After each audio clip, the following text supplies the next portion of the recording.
জি বাংলায় আসছে একাধিক নতুন সিরিয়াল। অনেক দিন ধরেই দেখানো হচ্ছে আসছে নতুন মেগা অন্নপূর্ণার লক্ষ্মীরা।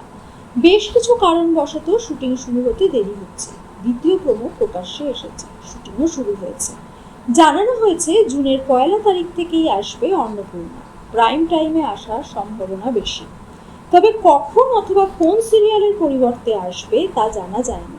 এরই মধ্যে আরও একটি নতুন সিরিয়াল আসছে দুলারি। প্রোমোতে দেখানো হয়েছে গ্রামের দৃশ্য। একটি বড় বাস দেখে মনে হচ্ছে গ্রাম থেকে শয়ে শয়ে লোক যেন শহরে ভিড় করছে, যার সঙ্গে কেউ কেউ মিল পেয়েছেন জি বাংলার পিউ। দুলারিতে দেখানো হবে গ্রাম থেকে একজন মেয়ে শহরে যাবে, নিজেকে প্রতিষ্ঠা করবে। অধিকাংশ ধারাবাহিকে চিত্রনাট্য এরকমই হয়। গ্রাম থেকে মেয়েরা শহরে যায়, তারপর কোনো বড়লোক পরিবারে গিয়ে ওঠে এবং সেখানের কোনো একটি ছেলেকে বিয়ে করে। ওই ছেলেটি হয় ধারাবাহিকের নায়ক। ইতিমধ্যে শোনা যাচ্ছে নায়িকা গ্রাম থেকে শহরে এলেও সিরিয়ালে থাকবে নানা রকম টুইস্ট।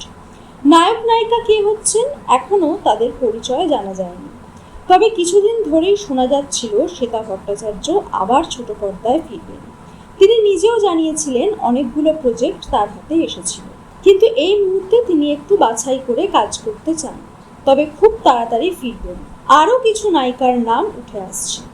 কোন গোপনে মন ভেসেছের পর শ্বেতা ভট্টাচার্যকে আর দেখা যায়নি। কারো কারো মতে শ্বেতা ফিরছে দুলারির মাধ্যমে। আবার মাঝে শোনা গেছিল জি বাংলায় ফিরতে পারেন সুস্মিতা দেব। তাই দুলারিতেও সুস্মিতার সম্ভাবনা উড়িয়ে দেওয়া যাচ্ছে না। জি বাংলার জগদ্ধাত্রীর পর সিনেমাতে ব্যস্ত ছিলেন অঙ্কিতা মল্লিক। এবার নাকি তিনিও মেগায় ফেরার প্রস্তুতি নিচ্ছেন। তবে এখন বেশিরভাগ ক্ষেত্রেই নতুন প্রজেক্টে নতুন নতুন মুখ আনছে জি বাংলা। দুলারিতে কি হবে, কে হবে নায়ক নায়িকা, তা জানতে আগ্রহী দর্শকরা।